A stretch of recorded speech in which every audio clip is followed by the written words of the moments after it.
냄새나는 음식 좀 갖고 꺼져라. 조카 면회온 고모의 도시락을 군홧발로 짓밟은 위병수 하사. 잠시 후 그녀가 코트를 벗자 빛나는 별 2개가 투산장 이응 드러나는 이야기입니다. 사실 그녀는 합참의장 딸이었습니다. 구독과 좋아요를 해주시면 더 좋은 사연으로 보답하겠습니다. 서울 용산 국방부 청사의 가장 깊숙한 곳에 강지인 소장의 집무실이 있었다. 대한민국 국방부 직할 감찰실장. 군 내부의 그 어떤 성역도 그녀의 칼날 앞에서는 평등했다. 군복의 재질마저 차갑게 느껴지는 그녀는 강철 여왕이라 불렸다. 그녀의 책상 위에는 단 2장의 사진만이 놓여 있었다.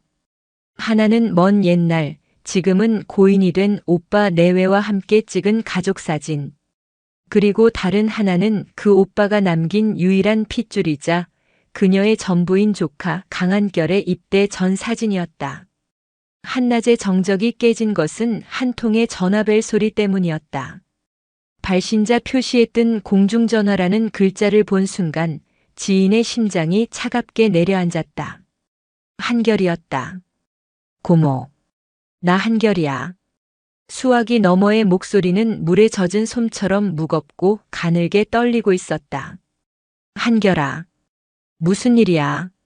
목소리가 왜 그래? 아니야, 별일 아니야. 그냥 고모 목소리 듣고 싶어서. 나 훈련소 잘 마쳤어. 지금은 자대. 경기도 연천으로 왔어. 여기 5사단.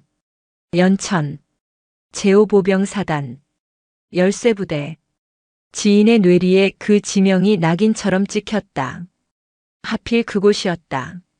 수년 전 그녀의 하나뿐인 아들 서진우가 복무 중 스스로 목숨을 끊었다고 보고된 바로 그 부대였다. 그래. 연천. 공기는 좋으냐? 지인이 애써 태어난 척 물었다. 그냥 그래. 근데 고모. 나 혹시 외박이나 면회 같은 거. 한결이 말을 망설이는 순간 수화기 너머로 누군가의 거친 목소리가 희미하게 들려왔다. 야, 강한결. 너 지금 누구 맘대로 전화질이야. 이 새끼가 빠져가지고. 죄송합니다. 지금 끊겠습니다. 다급한 목소리와 함께 탁 하는 소리가 났다. 전화가 끊긴 것이 아니었다. 수화기를 떨어뜨린 소리였다. 곧이어 악 하는 한결의 비명과 이 새끼가 하는 고함, 그리고 무언가 퍽 하고 부딪히는 둔탁한 소리가 이어졌다. 지인은 숨이 멎는 것 같았다. 한결아. 강한결. 대답해. 몇 초간의 정적 후 한결이 숨을 몰아쉬는 소리가 들렸다. 고모나. 나중에 다시 할게. 지금 좀 바빠서 끊을게. 걱정 마. 한결아, 잠깐만. 너 다쳤어? 무슨 소리야 방금? 아니야. 아무것도. 그냥. 나 괜찮아. 진짜야. 뚝. 통화가 끊겼다. 지인은 수화기를 든 채 그대로 얼어붙었다. 괜찮아. 그 한마디가 그녀의 가슴을 가장 아프게 후벼 팠다. 괜찮지 않았다. 그 목소리는 공포에 질려 있었다. 수년 전 아들 진우가 마지막 휴가를 나왔을 때의 얼굴이 떠올랐다. 부대 복귀를 앞두고 엄마, 나 그냥 여기서 엄마랑 살면 안 돼? 라고 묻던 아들. 그때는 그저 군 생활이 힘들어 부리는 투정이라 생각했다. 그리고 일주일 뒤 아들은 싸늘한 주검으로 돌아왔다. 부대 내 부적응으로 인한 우울증. 자살. 그것이 군이 내린 공식 결론이었다. 지인은 그 보고서를 믿지 않았지만 증거가 없었다. 그런데 이제 오빠의 마지막 흔적인 한결이 그 부대에 갔다. 그리고 그곳에서 똑같은 공포에 질린 목소리를 내고 있었다. 지인은 천천히 자리에서 일어났다. 그녀의 눈빛은 더 이상 감찰실장의 냉철함이 아니었다. 그것은 자신의 새끼를 지키기 위해 모든 것을 불태울 준비가 된 어미 짐승의 눈빛이었다. 그녀는 집무실을 나와 관사로 향했다.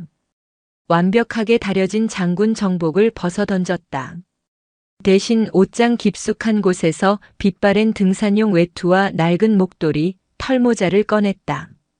화장기 없는 얼굴에 일부러 피곤한 기색을 더했다. 누가 보아도 그저 서울 어딘가에서 아들 면회를 온 평범한 중년 여성의 모습이었다. 그리고 냉장고를 열었다. 어제 한결이 생각나 미리 만들어 두었던 장조림과 계란말이, 갓 지은 따뜻한 밥. 그것들을 낡은 보온 도시락 통에 정성껏 눌러 담았다. 그녀는 자신의 개인 차량에 시동을 걸었다. 목적지는 서울 용산이 아닌 북쪽의 찬 바람이 몰아치는 땅 경기도 연천이었다. 차가운 겨울 바람이 살을 애는 듯한 경기도 연천. 대한민국 육군 제5보병사단 열쇠부대의 정문 위병소는 그 위용만큼이나 삭막했다.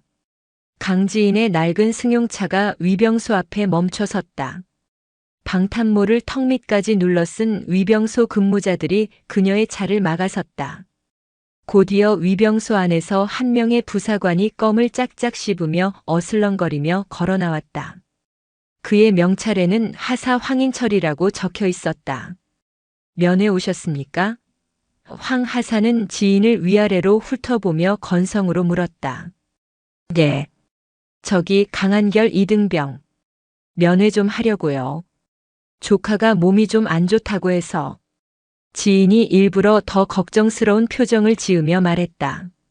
황 하사는 근무일지를 뒤적이는 척하더니 입꼬리를 비틀며 웃었다. 강한결, 오늘 면회 예정자 명단에 없는데요, 아줌마. 아줌마라는 호칭이 지인의 귀에 날카롭게 박혔다. 아, 그게 미리 연락을 못했는데. 애가 아프다고 해서 제가 걱정이 돼서. 이것 좀 먹이려고. 지인이 조수석에 놓인 보온 도시락 가방을 가리켰다. 황 하사의 눈이 번뜩였다. 그는 지인의 행색을 노골적으로 훑었다. 낡은 외투, 화장기 없는 얼굴. 만만하게 보인다는 뜻이었다. 아줌마, 여기가 무슨 동네 쉼터인 줄 압니까? 규정 몰라요? 사전 허가 없는 면회는 불가입니다. 그리고 외부 음식물 반입은 절대 금지예요. 제발 부탁드립니다. 우리 한결이가 제일 좋아하는 반찬으로 싸운 건데. 얼굴만이라도 잠깐. 아니, 이 밥이라도 좀 전해주시면. 지인이 간절하게 애원하자 황 하사는 오히려 더 오만한 표정을 지었다. 그는 한 걸음 다가와 차창의 얼굴을 바싹 들이밀었다. 아줌마가 이렇게 사정한다고 내가 봐줄 것 같아? 보아하니 서울에서 꽤 멀리서 오신 것 같은데 고생이 많네. 근데 어쩌나? 규정은 규정이라. 그의 입에서 풍기는 껌 냄새와 담배 냄새가 역겹게 섞여 차 안으로 들어왔다. 아줌마. 황 하사가 음흉한 미소를 지으며 속삭였다. 조카가 그렇게 걱정돼? 아니면 그냥 외로우셔서 오신 거 아니에요? 우리 같은 군인들 보러? 노골적인 성희롱이었다. 지인의 두 눈이 순간 차갑게 빛났지만 그녀는 아직 때가 아님을 알았다. 그런 거 아닙니다. 정말 조카가 걱정돼서. 제발. 에이, 뭘 그렇게 빼셔. 아줌마 같은 분들 가끔 오거든. 군인들이 좋다고. 오늘 밤에 근무 끝나고 나랑 따로 면회 한번 하실래요? 그럼 내가 조카놈 편에 좀 봐줄 수도 있는데. 어때? 황 하사가 희죽거리며 지인의 어깨 쪽으로 손을 뻗으려 할 때였다. 됐습니다. 그럼 이 도시락만이라도. 부디. 지인이 차에서 내려 도시락 가방을 그에게 내밀었다. 황 하사의 표정이 순간 싸늘하게 굳었다. 자신의 제안을 거절당했다고 느낀 것이다. 아, 진짜 말귀 못 알아듣네. 황 하사가 거칠게 소리치며 지인의 손에 들린 도시락 가방을 낚아챘다. 그리고는 망설임 없이 그것을 차가운 흙바닥에 내동댕이 쳤다. 쾅! 보온 도시락통이 깨지며 김이 모락모락 나는 흰 쌀밥과 정성껏 만든 계란말이, 장조림이 흙먼지 위로 처참하게 쏟아졌다. 에이, 이게 무슨... 지인의 목소리가 떨렸다. 황하사는 그것으로도 분이 풀리지 않는다는 듯 쏟아진 음식을 군홧발로 지시겼다. 요청사항발로 밟고 짓밟는 모습. 외부 음식물 반입 금지라고 했지. 이런 쓰레기를 어디 감히 부대 안으로 들이려고 해. 이게 다 폐기물이야, 폐기물. 알았어?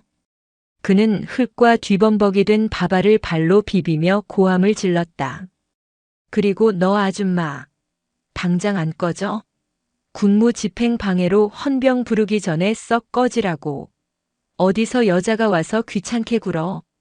요청사항 성희롱 폭언 강도 높게. 사방이 얼어붙은 듯 고요해졌다. 위병소의 다른 병사들조차 겁에 질려 고개를 숙였다. 그때였다. 강지인이 천천히 고개를 들었다. 그녀는 흙바닥에 지시겨진 음식을 내려다보고 있었다. 아들을 잃고 유일하게 남은 피부치인 조카를 위해 싸운 음식이었다. 그것은 단순한 밥이 아니었다. 그것은 그녀의 가족의 그 자체였다. 지금 뭐라고 했나? 지인의 목소리는 낮고 차가웠지만 그 어떤 고함보다도 위압적이었다. 뭐?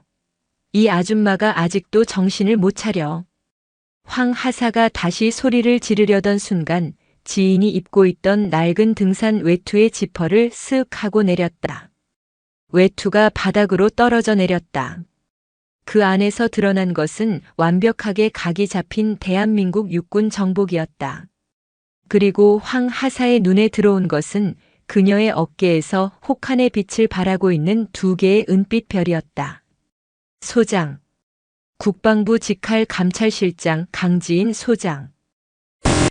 황인철 하사의 얼굴에서 피가 빠져나가기 시작했다. 껌 씹는 것을 멈춘 그의 턱이 경련하듯 떨렸다. 지인은 주머니에서 군용 보안 휴대전화를 꺼냈다. 단축번호 하나를 길게 눌렀다. 국방부 감찰실장 강지인 소장이다. 그녀의 시선은 흙바닥에 짓밟힌 도시락에서 단 한순간도 떨어지지 않았다. 현 시간부로 경기도 연천 육군 제5보 병사단 정문 위병소. 즉각 헌병대 및 감찰실 기동 타격대 투입 바란다. 사유. 반역 행위 준동. 반역이라니요. 장군님, 오해십니다. 저는 그저... 황인철 하사가 새파랗게 질린 얼굴로 무릎이라도 꿇을 기세로 외쳤지만 강지인은 그에게 눈길조차 주지 않았다. 전화를 끊은 지 채 3분도 되지 않아 고요하던 부대 정문이 지옥으로 변했다. 기이그. 요란한 사이렌 소리와 함께 국방부 헌병대 소속 차량 여러 대가 먼지를 일으키며 위병소 앞을 포위했다. 동시에 부대 안쪽에서도 비상 사이렌이 미친 듯이 울려 퍼지기 시작했다. 사단장님 오십니다. 길터. 검은색 지휘 차량이 급정거하듯 멈춰 섰고 오사단장인 오태식 소장이 허둥지둥 차에서 내렸다. 그는 막사 안에서 보고를 받고 달려오느라 정모조차 삐딱하게 쓰고 있었다. 성. 사단장 소장 오태식. 장군님 어쩐 일로. 오태식이 거수 경례를 붙이려던 순간 강지인의 얼음장 같은 목소리가 그의 말을 끊었다. 오 소장. 경례는 나중에 받겠다. 지인은 흙바닥에 지시겨진 도시락을 턱짓으로 가리켰다. 제5사단은 사병의 가족이 가져온 음식을 군홧발로 짓밟고 민간인을 상대로 성희롱을 하는 것을 부대 방침으로 정했나? 예. 오태식은 그제야 처참한 광경과 사색이 된 황하사를 발견했다. 국방부 직할 감찰실장이, 그것도 강철 여왕이라 불리는 강지인이 이 모든 모욕을 사복 차림으로 위장한 채 직접 겪었다는 사실을 깨달은 순간 오태식의 등줄기로 식은땀이 폭포수처럼 흘러내렸다. 그것이 황하사. 이 천하의 황인철 하사. 지인이 오태식의 말을 다시 잘랐다. 그녀는 헌병대장에게 명령했다. 저자를 당장 현행범으로 체포한다. 죄목은 초병 근무수칙 위반, 직권 남용, 그리고 민간인에 대한 폭행 및 모욕, 성희롱이다. 지금 즉시 구속 수감하고 직접 신문하겠다. 장군님, 제발, 제가 죽을 죄를. 황 하사가 매달리려 했지만 헌병 2명이 그의 양팔을 꺾어 제압하고 수갑을 채웠다. 그리고 오 소장. 지인의 시선이 오태식에게 향했다. 사단장으로서 이 모든 상황을 보고받지 못했다면 무능이고 알고도 묵인했다면 공범이다. 강 장군님, 이것은 전적으로 저의 불찰입니다. 부디 지금부터 제5사단, 특히 강한결 이등병이 소속된 신병교육대대 및 직할대대 전체에 대한 국방부 직할 감찰을 개시한다. 사단장은 감찰 종료 시까지 모든 지휘 권한을 일시 정지하며 감찰실의 모든 요구에 즉각 협조해야 할 것이다. 오태식은 눈앞이 캄캄해졌다. 이것은 단순한 감찰이 아니었다. 사단 하나를 통째로 해체시킬 수도 있는 전쟁의 선포였다. 강한결 이등병은 어디에 있나? 지인이 물었다. 사단장의 지시를 받은 부관이 다급하게 무전을 쳤다. 잠시 후 부관의 얼굴이 하얗게 질렸다. 장군님, 강한결 이등병은 현재 의무실에 있지 않고 대대본부 상담실에 격리되어 있다고 합니다. 지인의 눈매가 칼처럼 날카로워졌다. 군대에서 상담실 혹은 반성의 방이라 불리는 곳은 사실상 간부들의 사적인 징벌을 위한 독방이나 다름없었다. 안내해. 지인은 더 이상 지체하지 않았다. 그녀가 성큼성큼 걸음을 옮기자 수십 명의 감찰 요원과 헌병들이 그 뒤를 따랐다. 5사단 전체가 얼어붙었다. 대대 본부 건물 가장 구석진 곳에 위치한 창문도 없는 작은 방. 문이 열리자 시큼한 곰팡이 냄새가 코를 찔렀다. 그곳에 강한결이 있었다.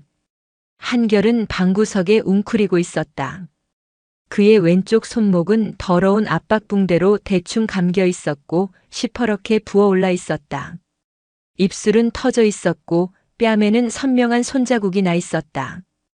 그는 문이 열리는 소리에 잔뜩 겁에 질려 고개를 들었다.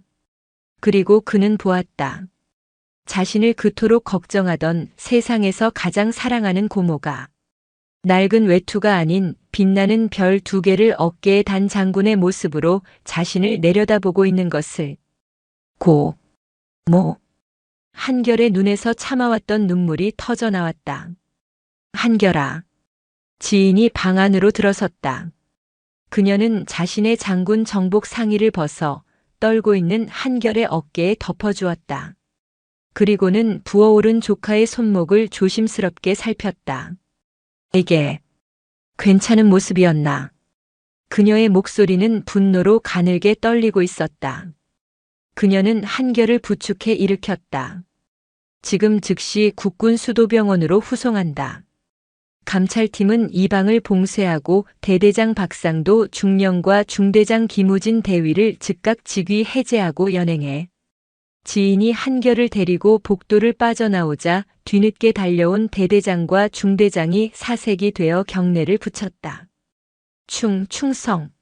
대대장 중령 박상도. 지인은 그들을 경멸하듯 쳐다보았다. 너희들은 오늘부로 군복 벗을 각오해라. 폭풍은 이제 막 시작되었을 뿐이었다. 그리고 지인은 직감했다. 이것은 황 하사 한 명의 일탈이나 대대장의 가혹 행위 따위가 아니라는 것을. 자신의 아들 진우를 앗아갔던 이 부대에 훨씬 더 깊고 어두운 무언가가 도사리고 있음을 깨달았다. 경기도 성남 국군 수도병원. 응급실 입구에 멈춰 선 검은색 군용 세단에서 강지인의 부축을 받으며 내린 강한결은 곧바로 중증외상센터로 이송되었다. 그의 왼쪽 손목은 비정상적으로 부어올라 있었고 창백한 얼굴에는 식은 땀이 흥건했다. 환자 상태는 병원장이자 정형외과 최고 권위자인 서궁 대령이 직접 뛰쳐나와 상황을 지휘했다. 강지인의 신원을 확인한 병원 전체가 초비상 사태에 돌입한 것이다. 연천 오사단에서 후송된 강한결 이병. 좌측 손목 골절 의심. 활력 징후 불안정. 엑스레이, 자기 공명 영상 즉시 촬영 준비해. 수술실 비워. 몇 시간 뒤 수술실 앞 붉은 등이 꺼지고 석 대령이 지친 기색으로 걸어 나왔다. 그는 강지인 앞에서 모자를 벗었다. 장군님, 최선을 다했습니다만 말하게. 지인의 목소리는 쇳소리처럼 차가웠다. 단순 골절이 아닙니다. 월상골 무혈성 괴사 초기입니다. 월상골, 손목 중앙에 위치한 작은 뼈입니다. 외상으로 인해 혈류가 차단되면서 뼈가 썩어 들어가는 병입니다. 이 병은 외나무 다리에서 추락할 당시 손목으로 땅을 짚으며 이 뼈에 실금이 갔고 혈관이 파열된 것으로 보입니다. 석 대령은 촬영 사진을 라이트박스에 걸었다. 문제는 이겁니다. 초기 대응입니다. 만약 부상 직후 즉시 깁스를 하고 수도병원으로 후송했다면 핀 고정술 정도로 간단히 끝났을 겁니다. 하지만 그는 참담한 표정으로 말을 이었다. 환자는 부상당한 손목으로 얼차려를 받고 구타를 당하고 심지어 붕대만 감은 채 방치되었습니다. 골든타임을 완전히 놓쳤습니다. 이미 괴사가 시작된 뼈는 되살릴 수 없습니다. 손목 관절을 완전히 굳히거나 인공 관절을 삽입해야 합니다. 어느 쪽이든 다시는 예전처럼 손목을 쓸 수 없을 겁니다. 강지인은 두 주먹을 피가 나도록 세게 쥐었다. 자신의 조카, 이제 막 20살을 넘긴 청년의 한쪽 손목이 군대라는 조직의 야만적인 무관심과 폭력 아래 영구적으로 망가졌다. 이것은 단순한 상해를 넘어선 명백한 살인 미수였다. 수고했네. 짧은 한마디를 남긴 지인은 곧장 차에 올라 다시 연천의 오사단으로 향했다. 밤의 고속도로를 질주하는 그녀의 눈은 분노로 이글거렸다. 오사단 사단장실은 국방부 직할 감찰실의 임시 지휘 통제실로 변해 있었다.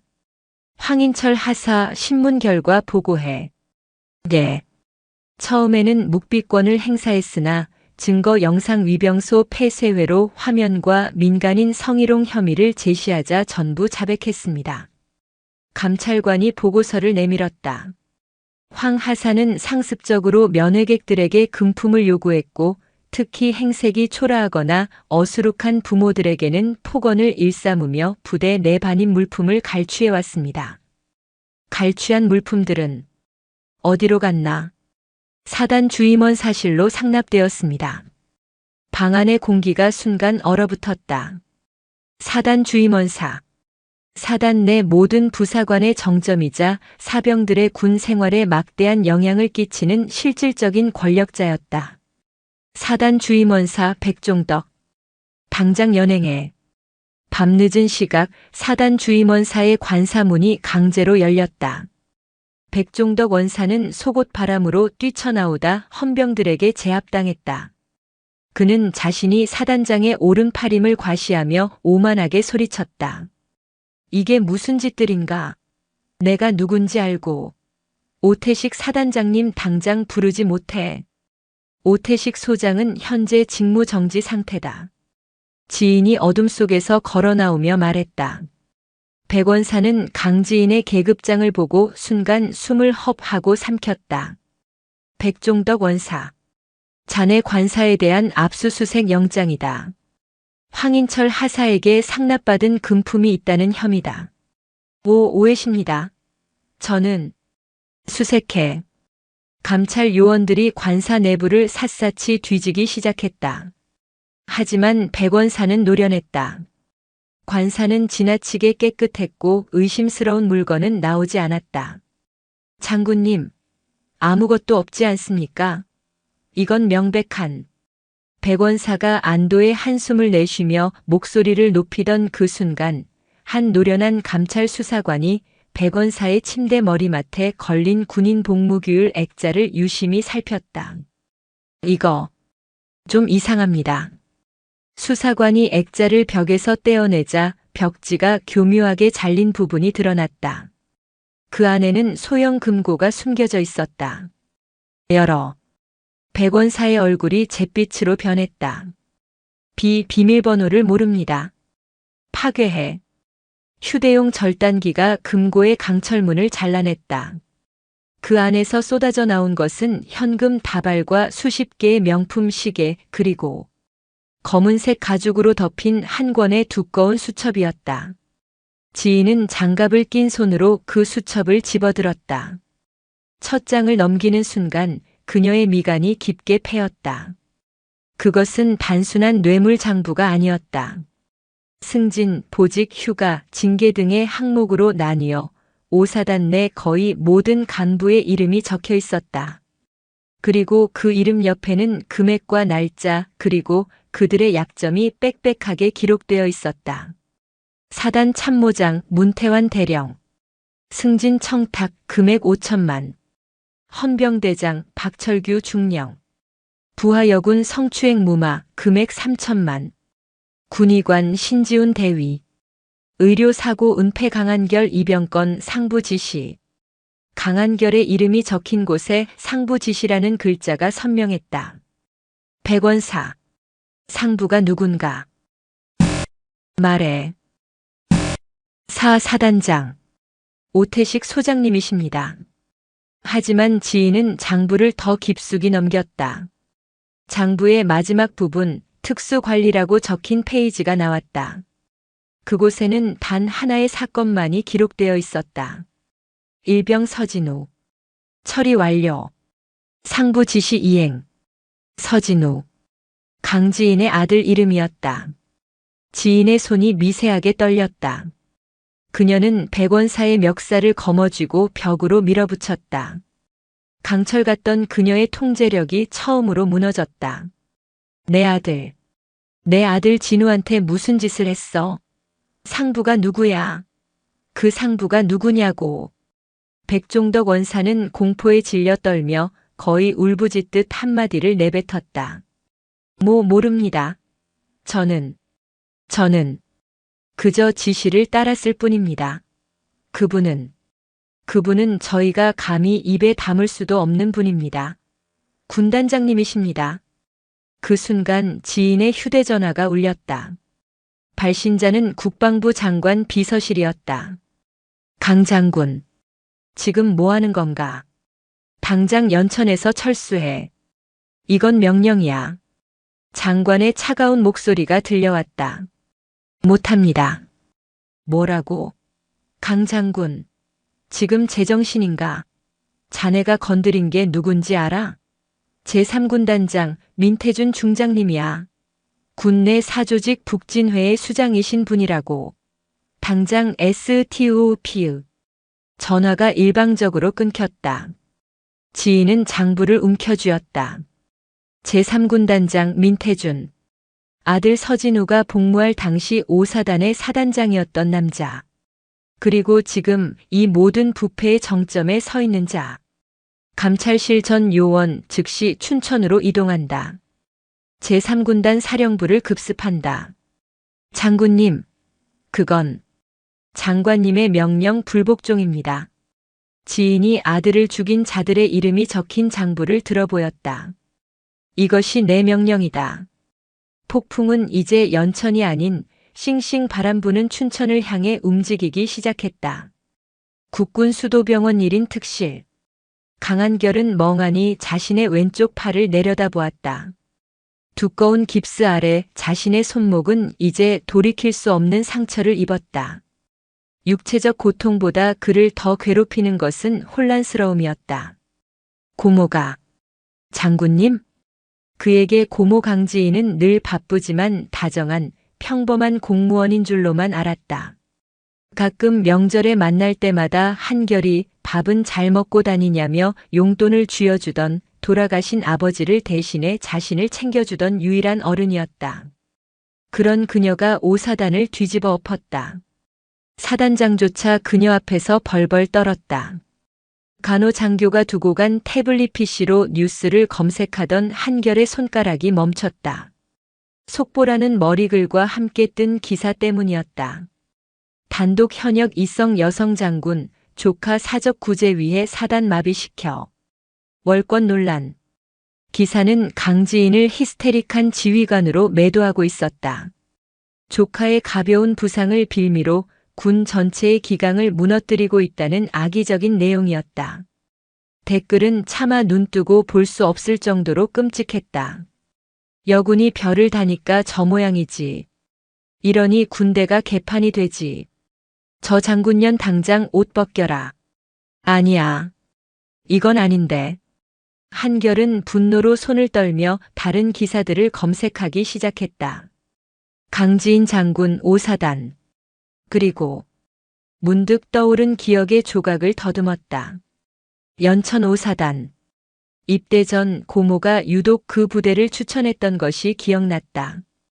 한결아, 이왕 가는 군대 가장 강한 곳에서 진짜 사나이가 되어 돌아와. 5사단 열쇠부대. 내 아버지도 근무했던 곳이란다. 그때는 그저 좋은 격려라 생각했다. 하지만 지금 와서 생각하니 이상했다. 아버지가 5사단에 근무했다는 말은 들어본 적이 없었다. 한결은 검색창에 연천 5사단과 사망사고라는 단어를 입력했다. 수백 개의 기사가 쏟아졌다. 그리고 그중 몇 년 전의 짧은 부고 기사 하나가 그의 눈을 사로잡았다. 육군 5사단 복무 중이던 일병 서진우, 부대 내 부적응으로 인한 우울증으로. 서진우. 심장이 쿵 하고 바닥으로 떨어졌다. 서진우. 자신의 사촌형. 강지인 자신의 고모의 하나뿐인 아들이었다. 한결은 진우 형의 얼굴을 거의 기억하지 못했다. 아주 어릴 적 명절에 몇 번 본 것이 전부였다. 고모가 재혼하면서 진우 형은 아버지의 성을 따랐고 그 후로는 거의 교류가 없었다. 고모는 아들 이야기는 일절하지 않았다. 그저 유학 갔다고만 둘러댔었다. 그런데 그 진우 형이 5사단에서 자살로 처리되었다. 퍼즐 조각이 무서운 속도로 맞춰졌다. 고모가 자신을 5사단으로 보낸 이유. 그토록 냉정하던 그녀가 위병소에서 그 모욕을 당하면서도 참았던 이유. 그리고 그 도시락이 짓밟혔을 때 그토록 무섭게 폭발했던 이유. 나는 미끼였어. 한결의 입에서 신음 같은 말이 터져 나왔다. 고모는 아들의 죽음에 의문을 품고 있었다. 하지만 국방부 감찰실장이라는 직위에도 불구하고 아들의 부대를 합법적으로 조사할 명분이 없었다. 그래서 유일한 피부치인 자신을 그 지옥 같은 곳으로 밀어넣었다.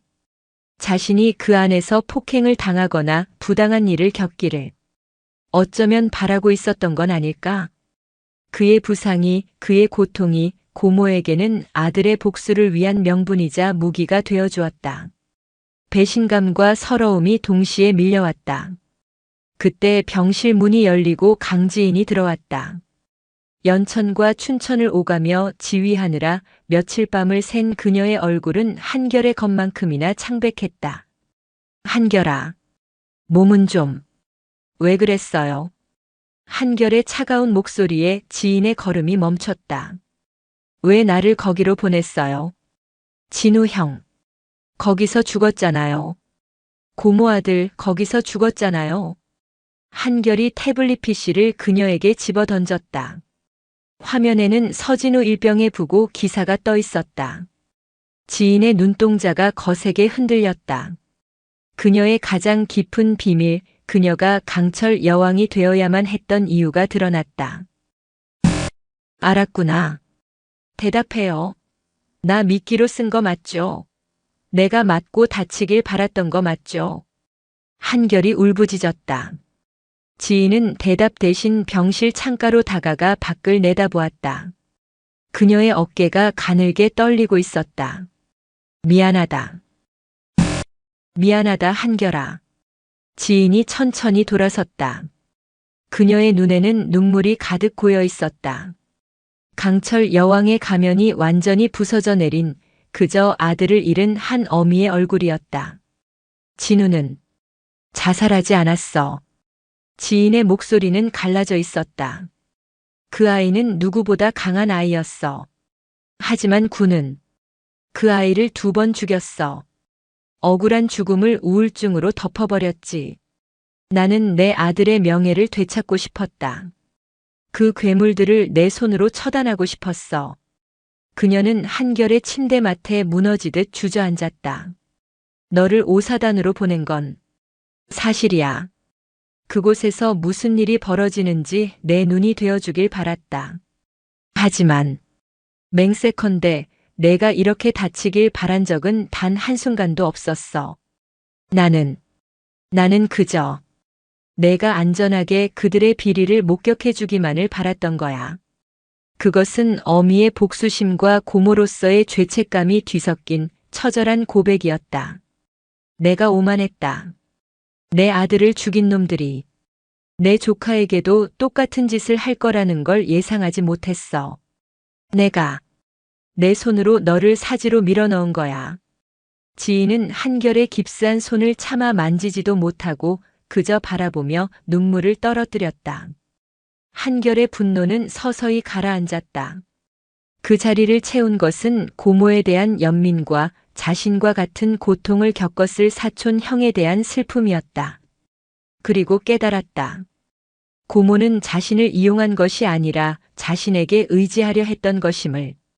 한결은 다치지 않은 오른손을 뻗어 고모의 눈물을 닦아주었다. 울지 마요, 고모.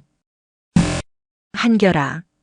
이제 나도 알았으니까 고모 혼자 싸우게 안 해요. 한결의 눈빛이 변해 있었다. 부상당한 이등병의 나약함은 사라지고 고모와 같은 강인한 분노가 자리 잡고 있었다. 진우 형. 그리고 나.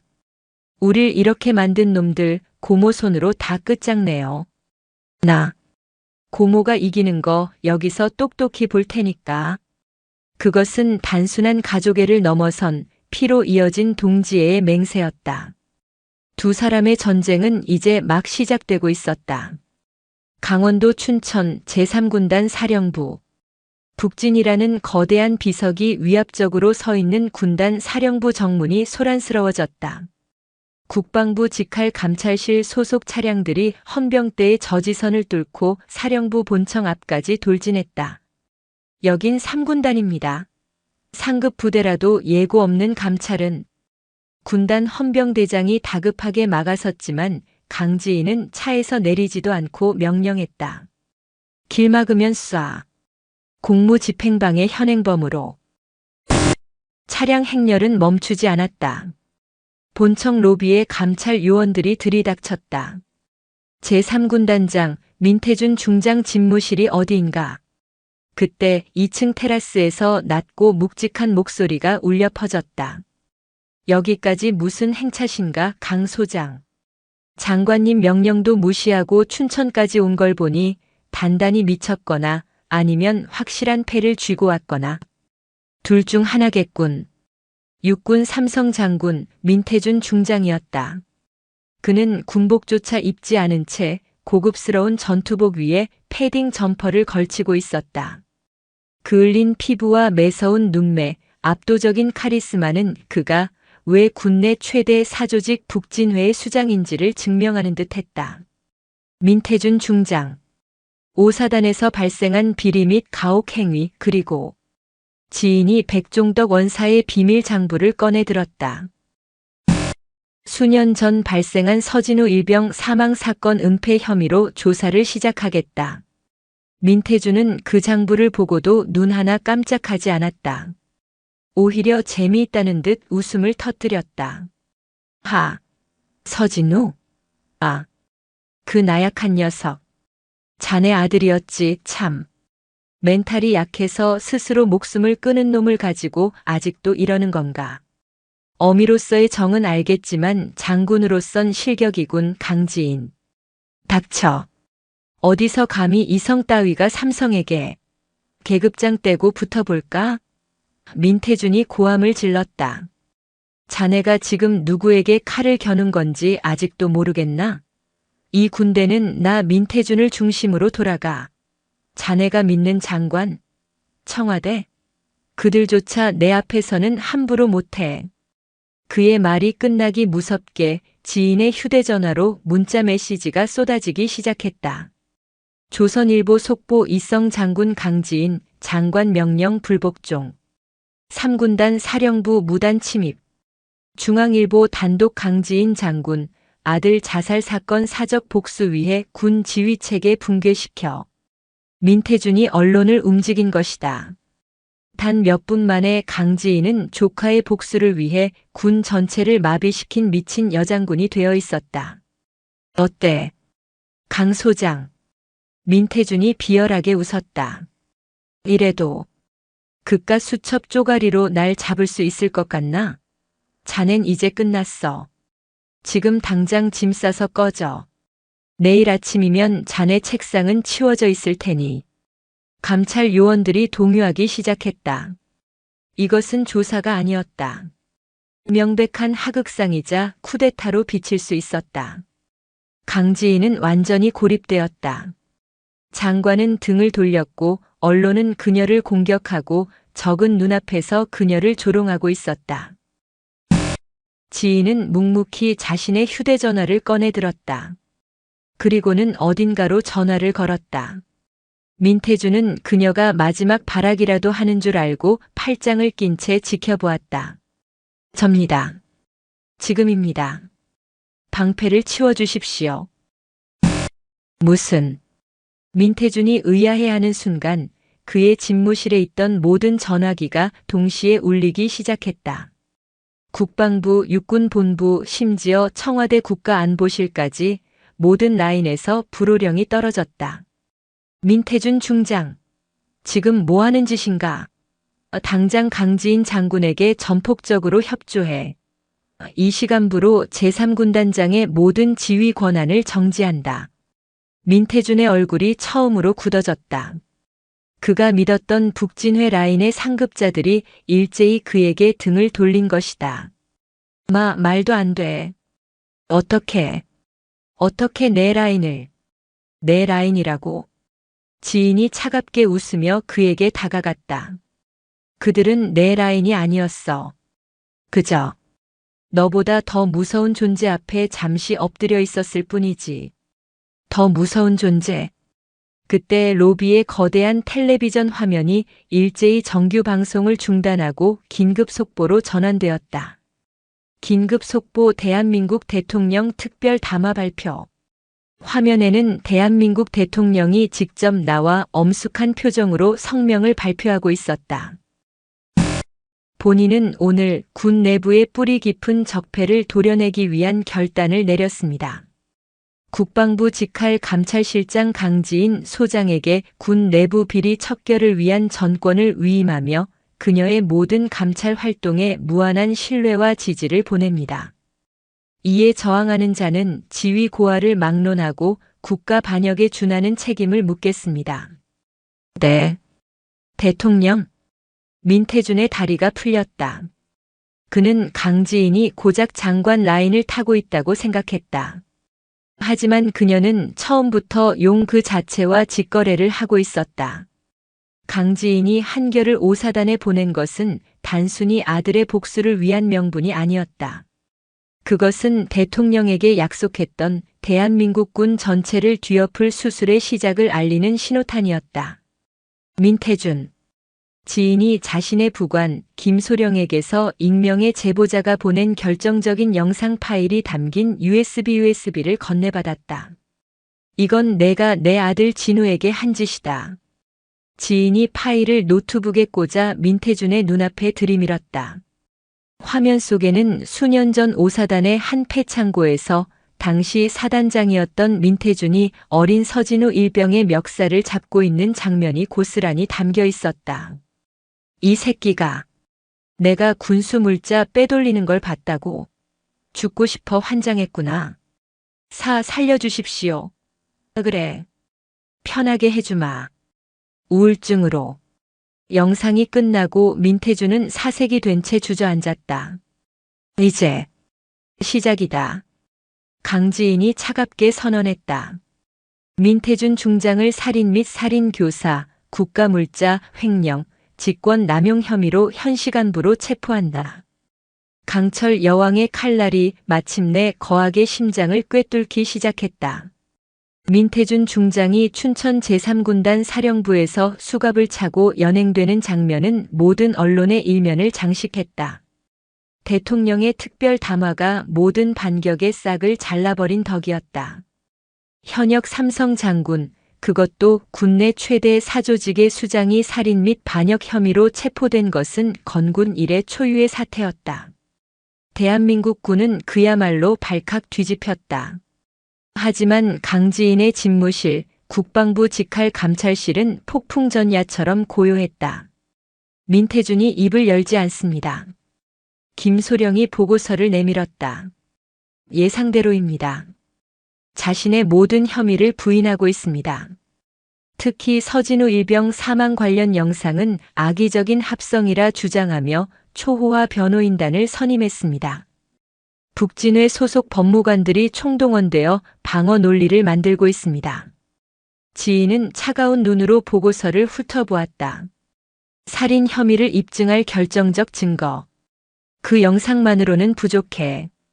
민태준이 직접 서 일병을 살해한 것이 아니라 처리하라고 지시한 정황일 뿐이야.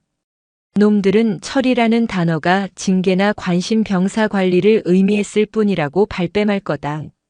하지만 백종덕 원사와 문태환 대령의 장부는 그건 군납 비리 장부일 뿐 살인 교사 증거는 못 돼. 민태준은 꼬리 자르기를 할 거다. 오사단장 시절 벌어진 비리는 아랫사람들의 일탈이며 자신은 몰랐다고 주장하겠지. 지금 놈은 버티고 있어. 자신이 무너지면 북진회 전체가 무너지는 것이 아니라 북진회가 자신을 버리고 조직을 보존하는 길을 택할 거라 믿고 있겠지. 지인의 말이 맞았다. 민태준은 거대한 카르텔의 중간 관리자에 불과했다. 그를 무너뜨려도 그를 움직인 머리는 잘리지 않는다. 증거가 더 필요합니다. 그래. 내 아들 진우가 남긴 증거. 지인은 수사관을 시켜 봉인되어 있던 유품 상자 하나를 가져오게 했다. 그것은 수년 전 오사단에서 보내온 아들 서진우의 마지막 흔적이었다. 낡은 전투복 몇 권의 책, 그리고 작은 휴대용 저장 장치 USB 하나가 전부였다. 그녀는 그것을 들고 곧장 국군 수도병원으로 향했다. 1인실. 강한결은 깁스한 팔을 제외하고는 많이 회복된 모습이었다. 그는 병실에서 고모가 벌이고 있는 거대한 전쟁을 뉴스로 지켜보고 있었다. 한결아. 고모. 아니 장군님. 뉴스 봤어요. 민태준. 그자가 잡혔더군요. 아직 아니야. 그자는 뱀이야. 몸통을 잘라도 머리가 살아있지. 우린 그 머리를 찾아야 해. 지인은 유품 상자를 한결의 침대맡에 내려놓았다. 진우. 내 사촌 형의 유품이다. 한결의 눈이 커졌다. 그는 떨리는 손으로 상자를 열었다. 그 안에서 작은 휴대용 저장 장치를 집어들었다. 이걸 왜 저에게? 나는 이걸 수백 번도 더 봤다. 하지만 난 어미의 눈으로 봤어. 분노와 슬픔에 눈이 가려져 아무것도 보지 못했지. 하지만 너는 달라. 너는 나와 같은 피를 나눴지만 진우와도 같은 세대야. 내가 봐줘. 어쩌면 진우가 형으로서 너에게만 남긴 메시지가 있을지도 몰라. 지인은 노트북을 연결해 주었다. 한결이 저장 장치를 꽂자 화면에는 단 하나의 암호 입력창만 떴다. 역시 암호가 걸려 있었어요. 저도 수십 번 시도했지만 지인이 씁쓸하게 말했다. 진우 형. 생일도 아니고 군번도 아니고 고모 생신도 아니었어요. 대체 뭘까? 한결은 키보드 위에 손을 올린 채 깊은 생각에 잠겼다. 그는 아주 어릴 적 진우 형과 함께 놀았던 희미한 기억을 더듬었다. 형은 꿈이 뭐야? 나는 저기 하늘에 떠 있는 별을 따는 사람. 에이, 거짓말. 별을 어떻게 따? 진짜야. 별은 하늘에만 있는 게 아니거든. 땅에도 있어. 땅에 내려온 별을 지키는 사람. 멋지지? 그때는 그 말이 무슨 뜻인지 몰랐다. 한결은 자신과 진우 그리고 고모만이 알 수 있는 무언가를 필사적으로 떠올렸다. 진우 형이 입대 전 고모에게 마지막으로 보냈던 편지. 지인이 그 편지를 액자에 넣어 소중히 간직하고 있던 것이 생각났다. 어머니, 저를 낳아주시고 길러주신 은혜, 이 몸 부서져라 충성하여 갚겠습니다. 어머니의 아들로 태어나 가장 행복했던 날, 그날의 맹세를 기억하며. 가장 행복했던 날? 고모. 진우 형 편지에 가장 행복했던 날이라고 적혀 있었죠. 그날이 언제예요? 지인의 눈이 흔들렸다. 내가 태어난 날이다. 네. 진우는 외동으로 자라 늘 외로워했어. 그러다 내가 태어났지. 자기 동생이 생겼다고. 그렇게 기뻐할 수가 없었다. 병원에 처음 너를 보러 갔던 날, 내 작은 손을 잡고 내가 꼭 지켜줄게라고 맹세했었지. 그날이 자기 인생에서 가장 행복했던 날이라고 했어. 한결은 눈물을 삼키며 떨리는 손으로 자신의 생년월일을 키보드에 입력했다. 철컥. 암호가 풀렸다. 화면에는 수십 개의 문서와 영상 파일이 나타났다. 그것은 단순한 일기장이 아니었다. 5사단 군수물자 횡령 내역, 민태준 사단장 불법 자금 조성, 북진회 정기 상납 리스트, 백종덕 원사의 장부와는 비교도 안 되는 거대한 부패의 원본 장부였다. 서진우 일병은 이등병 때부터 이 모든 것을 남몰래 기록하고 있었던 것이다. 그리고 그 중에서도 가장 마지막에 저장된 암호화된 메모 파일이 하나 있었다. 한결이 그것을 열었다. 나는 너무 많은 것을 보았다. 그들은 단순한 도둑이 아니다. 그들은 나라를 팔아먹는 반역자들이다. 매월 마지막 주 목요일, 연천 북쪽 패탄약고. 그날은 하늘의 별들이 땅으로 내려온다. 그것은 축제가 아니라 거래다. 별들이 땅으로 내려온다. 한결이 그 문장을 은조렸다. 강지인의 표정이 얼어붙었다. 그녀는 군사용어 사전을 꿰뚫고 있었다. 별은 단순한 장군을 뜻하는 은어가 아니야. 군수 물자 중에서도 특별히 관리되는 전략 무기, 예를 들면 휴대용 대전차 미사일이나 지대공 미사일을 뜻하는 암호다. 그럼 거래라는 건 무기 밀매. 지인의 목이 잠겼다.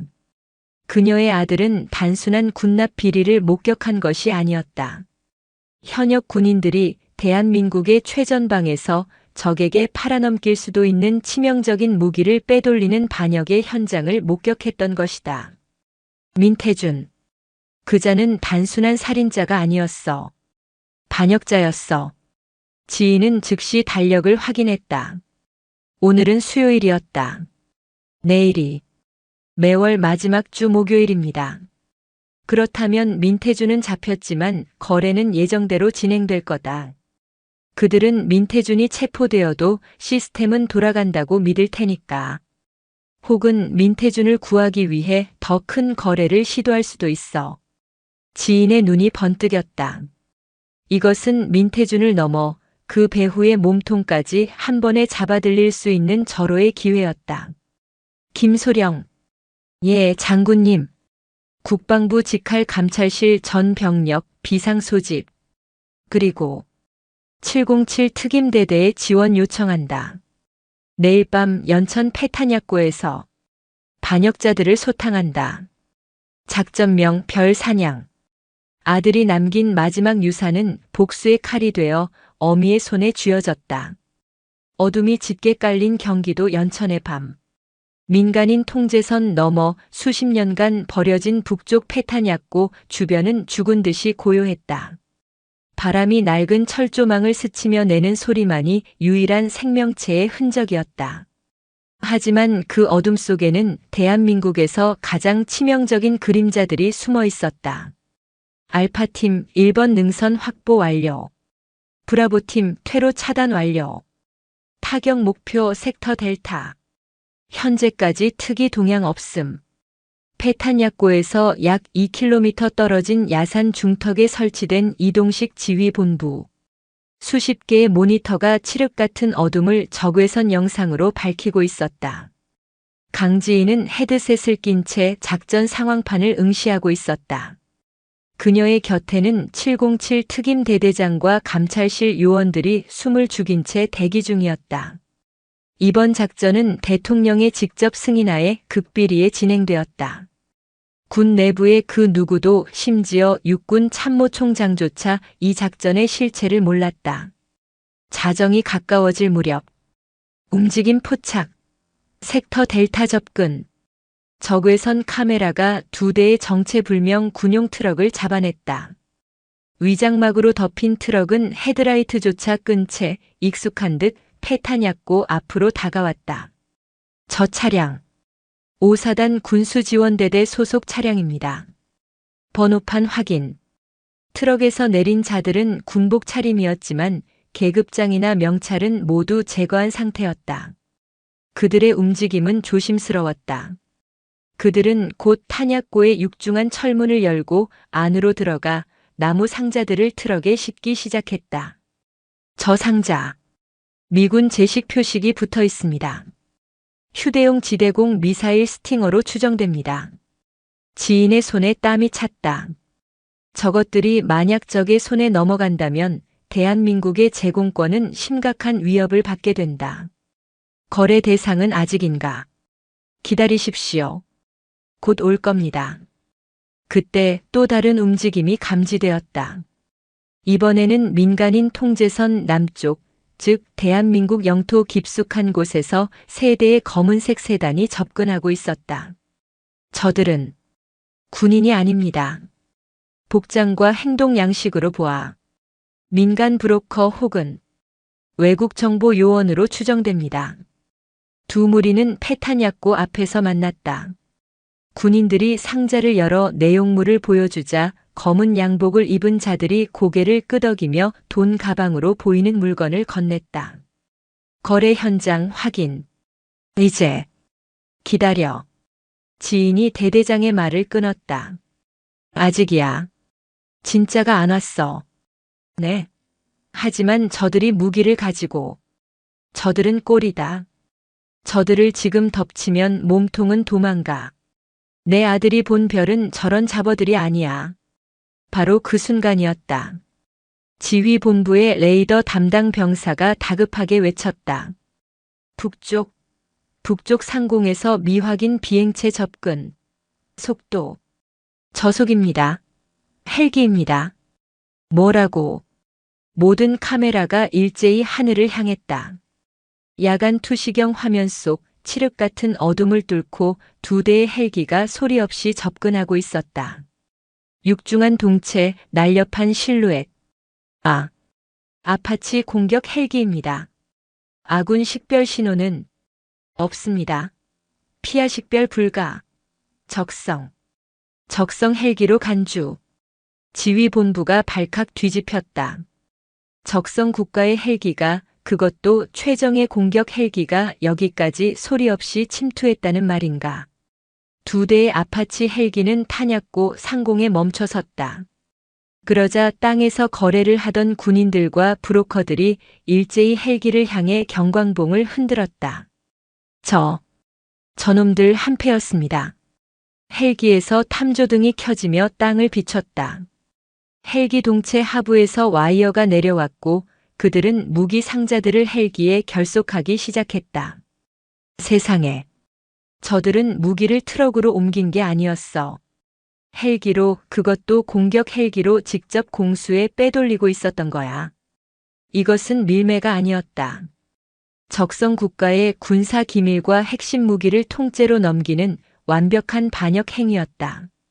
강 장군님, 지금 공격 명령을. 기다려. 지인은 이를 악물었다. 저 헬기에 그놈이 타고 있을 거다. 바로 그때 헬기 한 대에서 한 남자가 로프를 타고 내려왔다. 그는 군복이 아닌 고급스러운 가죽 점퍼 차림이었다. 그가 헬멧을 벗자 지휘본부의 모든 모니터에 그의 얼굴이 선명하게 잡혔다. 문태환 대령. 백종덕 원사의 장부에 적혀있던 5사단 참모장. 민태준 중장의 오른팔. 그는 민 중장이 체포되자마자 잠적한 상태였다. 민태준의 대리인이군. 문태환이 돈 가방을 확인하고 무기 상자들이 헬기에 모두 실린 것을 확인한 뒤 다시 로프를 잡으려던 순간 강지인이 마이크를 잡았다. 지금이다. 별 사냥 개시. 전부대 공격 개시. 쾅, 쾅, 쾅. 지휘본부의 신호와 동시에 패탄약고 주변을 포위하고 있던 707 특임대원들이 일제히 조명탄을 쏘아 올렸다. 밤하늘이 대낮처럼 밝아졌다. 함정이다. 쏴라. 전부 죽여. 문태환이 권총을 뽑아들고 고함을 질렀다. 땅에 있던 반역자들과 브로커들이 기관총을 난사하기 시작했다. 타타타탕. 핑. 핑. 총알이 707 대원들의 엄폐물을 때렸다. 적 헬기가 움직입니다. 아파치 헬기 2대가 즉각 반응했다. 기술을 돌려 707 대원들이 매복한 능선을 향해 30mm 기관포를 발사하기 시작했다. 두두두두두. 산등성이가 불꽃과 흙먼지로 뒤덮였다. 압도적인 화력이었다. 제기랄.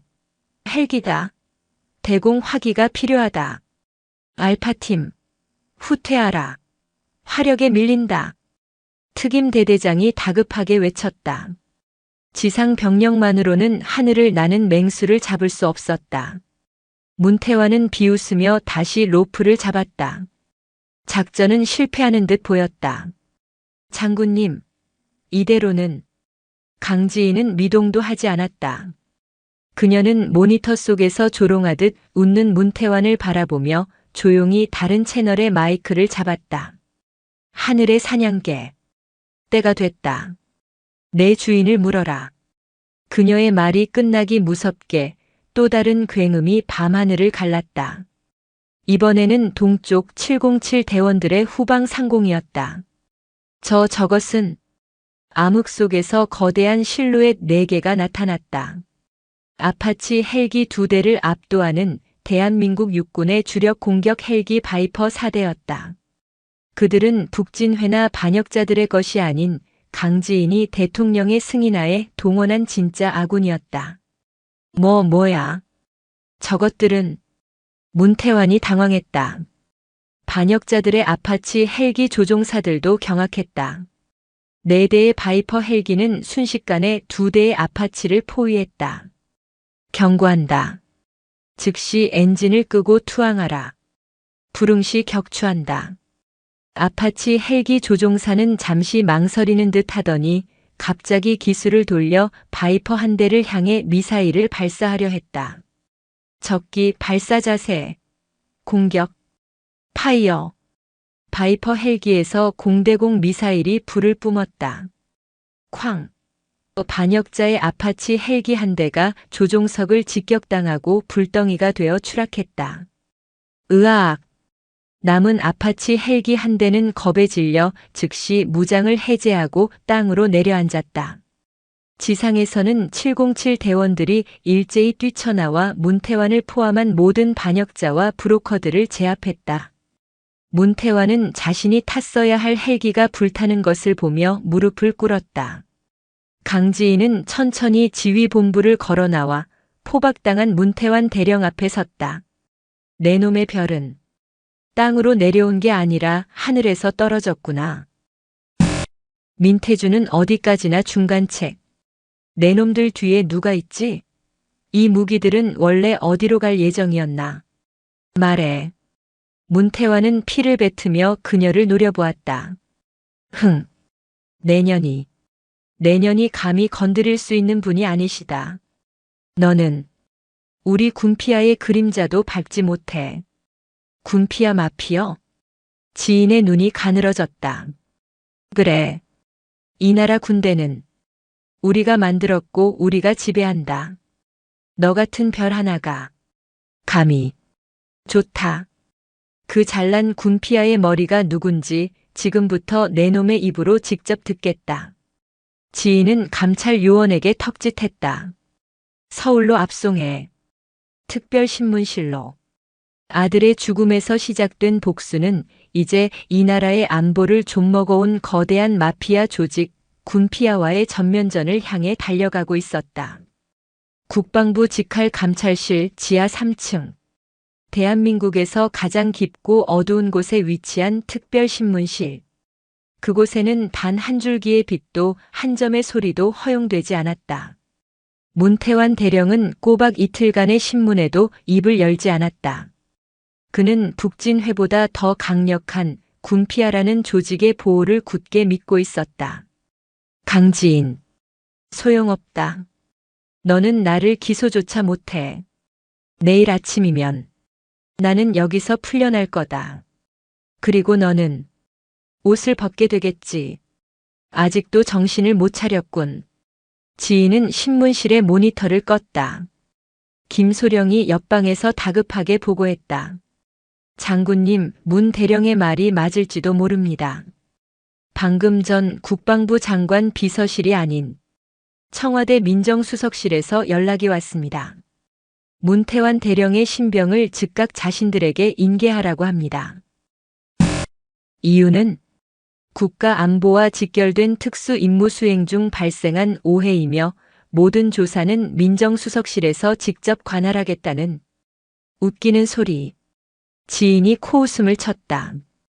대통령께서 나에게 전권을 위임하셨는데 민정수석이 내 권한을 빼앗겠다고.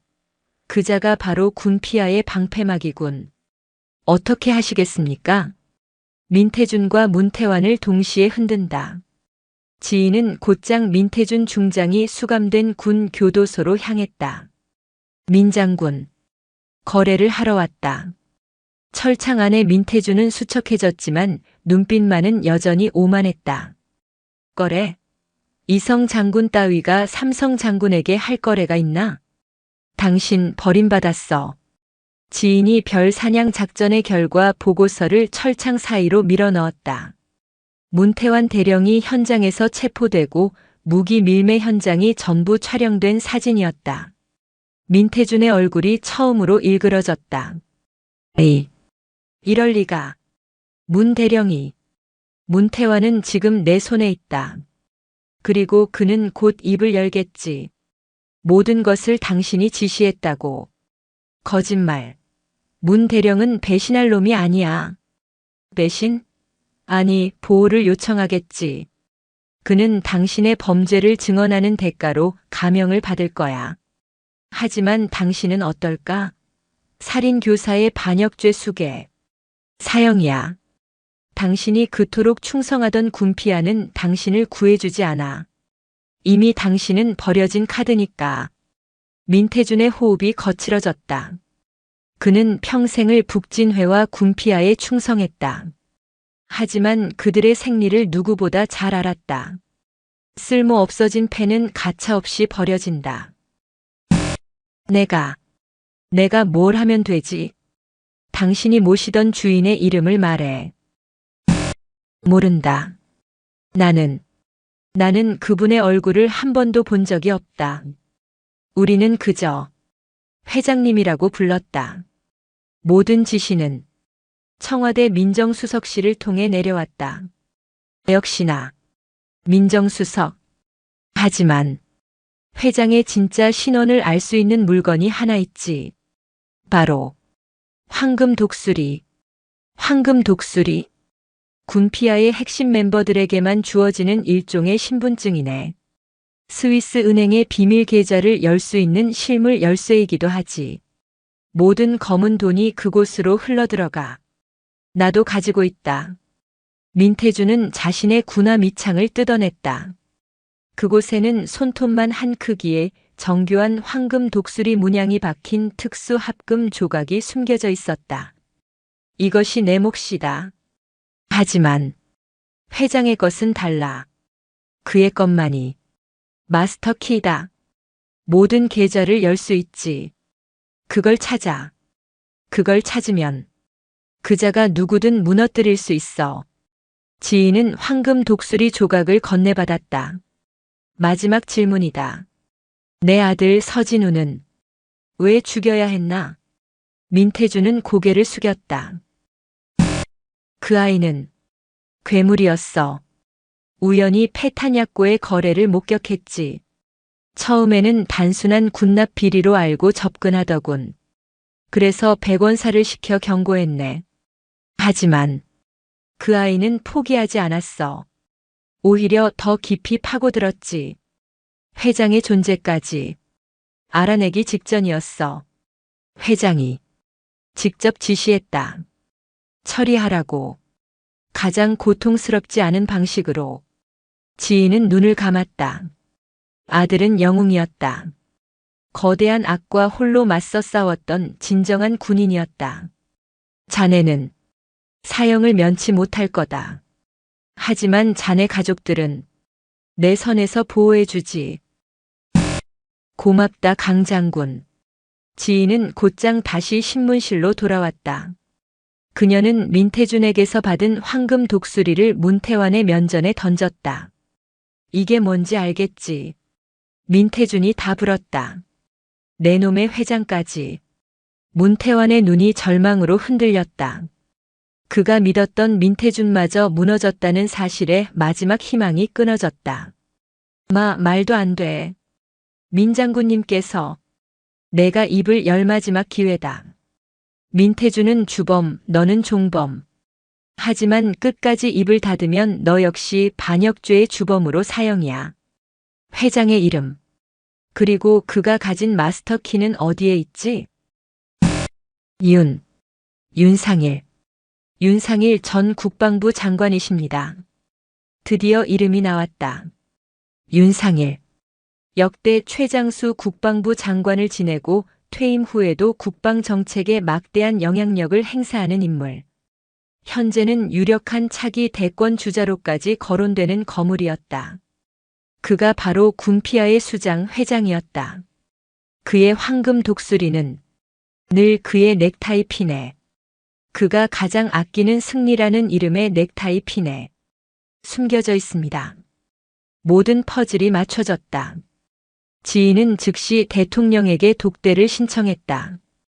윤상일입니다. 대통령은 그 이름을 듣고 한동안 말을 잇지 못했다. 자신의 최측근이자 가장 신임했던 안보 원로였다. 강 장군, 확실한가? 제 아들의 목숨과 제 조카의 손목, 그리고 제 군복을 걸겠습니다.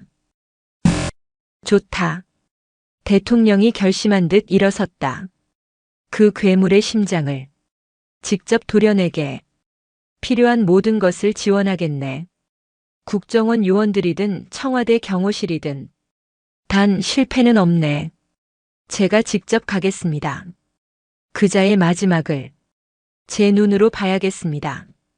다음 날 저녁, 서울 시내의 한 최고급 호텔. 국방안보 포럼이라는 이름의 행사가 열리고 있었다. 수많은 전현직 장성들과 국회의원, 방산업체 대표들이 모인 그 자리에 군피아의 수장 윤상일이 기조연설을 위해 단상에 섰다. 그는 특유의 인자한 미소로 강한 안보를 역설하고 있었다. 그의 넥타이에는 문태환이 말했던 황금 독수리 문양이 새겨진 넥타이 핀이 빛나고 있었다. 연설이 끝나고 윤상일이 귀빈실로 이동하던 순간 행사장 복도를 가로막고 선 한 사람과 마주쳤다. 정복을 완벽하게 차려입은 강지인 소장이었다. 강 장군, 자네가 어쩐 일인가? 요즘 아주 바쁘다던데. 민태준 거는 잘 처리되고 있나? 윤상일은 여전히 인자한 미소를 짓고 있었다. 윤상일 회장님, 바쁜 건 이제부터입니다. 윤상일의 미소가 순간 굳었다. 회장이라는 단어. 무슨 소린가 강 장군. 제 아들 서진우 일병을 기억하십니까? 당신이 처리하라고 지시했던 내 아들. 윤상일의 눈빛이 차갑게 변했다. 증거 있나? 당신 목에 걸려 있지 않습니까? 그 황금 독수리. 순간 윤상일이 품 안에서 무언가를 꺼내려 했다. 하지만 그보다 빨리 지인의 뒤에 서 있던 김소령과 감찰실 요원들이 그의 양팔을 제압했다. 에이, 이건 나라. 내가 누군지 알고. 강지인, 내년이 감히. 지인은 천천히 다가가 윤상일의 넥타이에서 황금 독수리 핀을 뽑아냈다. 그것이 바로 수십 년간 이 나라를 좀먹어온 괴물의 심장, 스위스 은행의 마스터키였다. 반역자 윤상일을 내란 음모 및 살인 교사, 초국가적 무기 밀매 혐의로 현시간부로 체포한다. 지인은 핀을 높이 들어 보였다. 내 놈들의 별은 이제 내 손에서 완전히 추락했다. 복도 양끝에서 이 모든 것을 촬영하고 있던 기자들의 카메라 플래시가 일제히 터졌다. 대통령이 미리 심어둔 증인들이었다. 거악의 민낯이 대한민국 전체에 생중계되는 순간이었다. 세기의 재판이 시작되었다. 대한민국 국방부 고등군사법원 그리고 연이어 열린 대법원 전원합의체. 피고 인석에는 한때 대한민국 국방의 중추라 불렸던 자들이 죄수복을 입은 채 나란히 앉아 있었다. 회장 윤상일 전 국방부 장관, 행동대장 민태준 전 3군단장, 밀수책 문태환 전 대령, 관리자 백종덕 전 주임원사, 그리고 오사단의 부패를 방조하고 가혹 행위를 주도했던 박상도 전 중령과 김우진 전 대위까지. 그야말로 군피아의 핵심 조직원들이 한자리에 모인 것이다. 대한민국은 이 재판에 열광하고 또 분노했다. 방송사들은 정규 편성을 중단하고 재판 과정을 생중계했다. 수십 년간 군이라는 신성한 이름 뒤에 숨어 나라를 좀먹어온 괴물들의 민낯이 만천하에 드러나는 순간이었다. 하지만 괴물들은 순순히 단두대에 오르지 않았다. 피고인 측은 대한민국 10대 로펌의 대표 변호사들과 전직 군 법무감 출신들로 구성된 초호화 변호인단을 꾸렸다. 그들의 전략은 단 하나였다. 강지인을 무너뜨려라. 그들은 사건의 본질인 반역과 살인 대신 수사의 절차적 정당성을 집요하게 물고 늘어졌다. 재판장님, 본 변호인은 강지인 소장의 모든 감찰 활동이 적법한 절차를 무시한 사적 복수국에 불과했음을 주장하는 바입니다. 윤상일의 변호인이 포문을 열었다. 강지인 소장은 자신의 조카인 강한결 이병을 의도적으로 미끼로 사용하여 오사단에 잠입시켰습니다. 이것은 명백한 함정 수사이며 현행 법상 위법하게 수집된 증거는 모두 효력을 상실해야 합니다. 법정이 술렁였다. 함정 수사라는 단어는 여론에 치명적이었다. 또한 변호인은 강지인을 증인석으로 불러 세웠다. 증인은 아들 서진우 일병의 사망 이후 극심한 우울증과 분노 조절 장애로 정신과 진료를 받은 기록이 있습니다. 아들에 대한 복수심에 눈이 멀어 현역 삼성 장군을 살인범으로 몰고 대통령을 기망하여 군 지휘 체계를 무너뜨린 것 아닙니까? 그것은 잔인한 인신공격이었다. 변호인은 강지인의 가장 아픈 상처를 후벼 팠다. 대답하십시오, 강 소장. 당신은 제정신으로 이 수사를 지휘한 것이 맞습니까? 아니면 아들을 잃은 어미의 히스테리였습니까? 강지인은 두 주먹을 꽉 쥔 채 입술을 깨물었다. 그녀가 감정을 터뜨리거나 무너지는 순간 이 재판은 그대로 끝장이었다. 모든 카메라가 그녀의 흔들리는 눈동자를 클로즈업했다. 그녀는 천천히 숨을 골랐다. 그리고 마이크를 잡았다. 맞습니다. 방청석이 얼어붙었다. 변호인의 입가에 희미한 미소가 걸렸다. 저는 제정신이 아니었습니다. 지인의 목소리는 낮고 차분했다. 내 아들이 군복을 입고 나라를 지키러 갔다가 싸늘한 죽음으로 돌아왔습니다. 그런데 군은 그 죽음을 우울증으로 인한 나약한 자살로 둔갑시켰습니다. 그 보고서에 서명한 어미가 어찌 제정신일 수 있겠습니까? 그녀는 피고인석의 민태준을 노려보았다. 하지만 변호인께서는 한 가지 사실을 간과하셨습니다. 제정신이 아니었던 것은 저 하나만이 아니었습니다. 무슨 말입니까? 이 자리에 저와 같이 제정신이 아닌 사람들을 증인으로 요청합니다. 법정의 문이 열렸다. 가장 먼저 들어온 사람은 낡은 한복을 입은 한 노파였다. 그녀는 영정사진 하나를 품에 꼭 안고 있었다. 저는 7년 전 오사단에서 아들을 잃은 어미입니다. 노파는 증언대 앞에서 오열했다. 우리 아들도 우울증으로 자살했다고 했습니다. 하지만 아들 몸에는 멍자국이, 구타 흔적이 가득했습니다. 억울하다고 호소했지만 저기 앉아있는 백종덕 원사가 저를 찾아와 돈 봉투를 내밀며 조용히 덮으라고, 더 이상 소란 피우면 아들 명예만 더러워진다고 협박했습니다. 변호인단의 얼굴이 굳어졌다. 두 번째 증인이 들어왔다. 젊은 여성이었다. 저는 오사단 헌병대 소속 여군이었습니다. 문태환 대령의 성추행과 군납 비리 정황을 포착하고 상부에 보고했습니다. 하지만 돌아온 것은 불명예 전역 조치였습니다. 윤상일. 저자가 당시 장관이었습니다. 저의 보고서는 윤상일의 책상에서 그대로 사라졌습니다. 저들은 저를 정신 이상자로 몰아 군복을 벗겼습니다. 이에 있습니다. 본 사건과 관련 없는 증언입니다. 기각합니다. 재판장의 목소리는 단호했다. 피고인들의 상습적인 직권 남용과 은폐 행위를 입증하는 중요한 증언입니다. 계속하십시오. 증언은 이어졌다. 북진회의 상납을 거부했다가 보복성 인사로 좌천된 장교. 군피아의 무기 밀매 현장을 목격했다가 의문의 사고로 다리를 잃은 부사관. 수십 년간 쌓여온 군피아의 피해자들이 둑이 무너지듯 쏟아져 나왔다. 그들은 모두 강지인의 감찰이 시작된 후 용기를 내어 자신의 피해 사실을 제보했던 사람들이었다. 강지인은 자신의 복수가 아닌 그들 모두의 복수를 위해 싸우고 있었던 것이다. 그리고 마지막 증인. 법정 문이 열리고 한쪽 팔에 깁스를 한 그러나 그 누구보다 꼿꼿한 자세의 젊은 이병이 걸어 들어왔다. 강한결이었다. 한결은 증인석에 섰다. 변호인이 날카롭게 질문을 던졌다. 증인.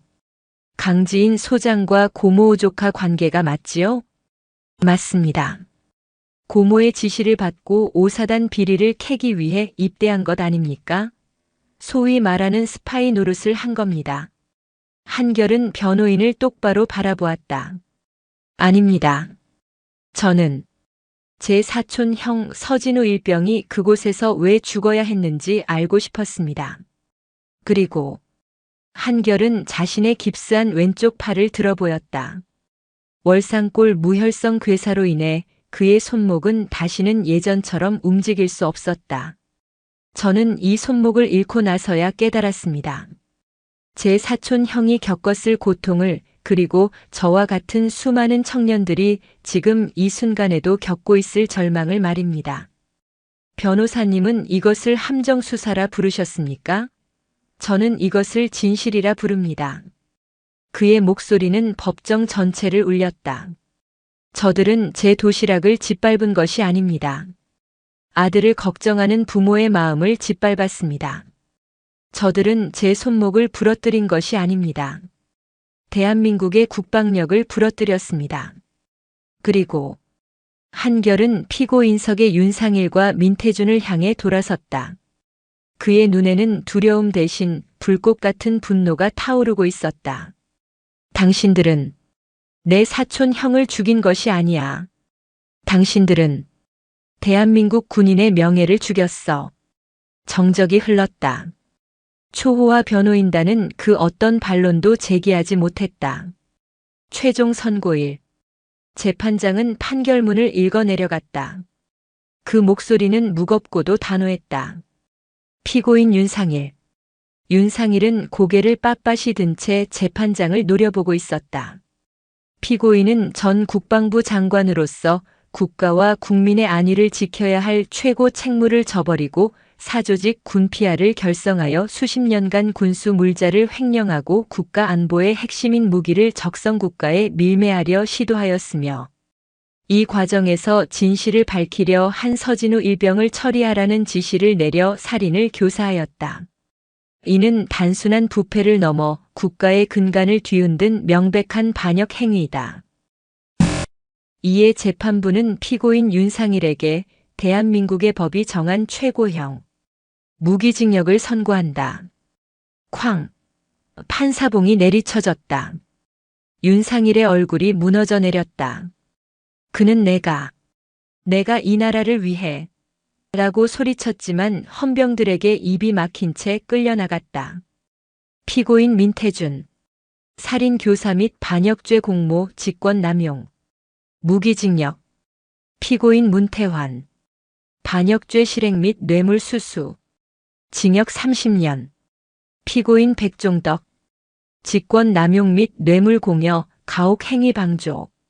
징역 25년. 피고인 박상도. 징역 15년. 피고인 김우진. 징역 10년. 그리고 이 모든 사건의 시작이었던 황인철 하사. 그는 별도의 군사재판에서 직무유기, 민간인 모욕 및 폭행, 상습적 금품 갈취 혐의가 모두 인정되어 징역 5년의 실형을 선고받고 법정 구속되었다. 강철 여왕의 칼날은 가장 낮은 곳의 오물부터 가장 높은 곳의 괴수까지 그 누구도 용서하지 않았다. 에필로그 새로운 시작. 1년 뒤 대한민국 육군본부. 강지인은 더 이상 감찰실의 어두운 방에 있지 않았다. 그녀는 대한민국 군 역사상 최초의 여성 삼성 장군 중장으로 진급했다. 그녀의 새로운 직함은 국방개혁위원회 본부장이었다. 대통령 직속으로 창설된 이 기구는 군피아가 남긴 수십 년의 적폐를 뿌리 뽑고 군을 재창조하는 막중한 임무를 맡았다. 그녀는 더 이상 강철 여왕이라 불리지 않았다. 따뜻한 불꽃으로 강철을 녹여 새로운 군대를 엠비져내는 대장장이라 불렸다. 우리의 적은 북쪽의 적군만이 아닙니다. 육군사관학교 생도들 앞에 선 그녀의 목소리는 힘찼다. 우리의 진짜 적은 우리 안에 있는 부패, 우리 안에 있는 불의, 그리고 동료의 고통을 외면하는 무관심입니다. 여러분은 저와 같은 실수를 반복하지 마십시오. 강한 군대는 따뜻한 심장에서 나옵니다. 같은 시각. 서울의 한 대학 모의 법정. 강한결은 의병 전역했다. 그의 왼쪽 손목은 여전히 불편했지만 그의 오른손은 그 어느 때보다 강하게 펜을 쥐고 있었다. 그는 법학 전문 대학원생이 되어 있었다. 피고인의 인권은 그는 군 내부 가혹 행위를 주제로 한 모의 재판에서 피해 병사의 변호인 역할을 맡아 열변을 토하고 있었다. 그의 눈빛은 고모를 닮아 강인했고 그의 목소리는 사촌형의 억울함을 대변하듯 절절했다. 그리고 수년 뒤 늦가을의 어느 재래시장. 군복을 벗고 평범한 중년 여성의 삶으로 돌아온 강지인. 그녀는 저녁거리를 사기 위해 붐비는 시장을 걷고 있었다. 그때 한 과일 가게 앞에서 그녀의 발걸음이 멈췄다. 싱싱한 사과. 사세요. 목이 쉰 남자가 고개를 숙인 채 과일을 정리하고 있었다. 많이 늙고 지쳐 보였지만 낯익은 얼굴이었다. 수감 생활을 마치고 나온 황인철이었다. 황인철이 고개를 들다 지인과 눈이 마주쳤다. 그의 얼굴이 새하얗게 질렸다. 그는 공포에 질려 뒷걸음질 치려 했다. 지인은 아무 말도 하지 않았다. 그녀는 그저 천천히 걸어가 가장 빨갛게 잘 익은 사과 한 봉지를 집어들었다. 그리고 말없이 지폐 몇 장을 그의 거친 손바닥 위에 올려놓았다. 황인철은 고개를 들지 못했다.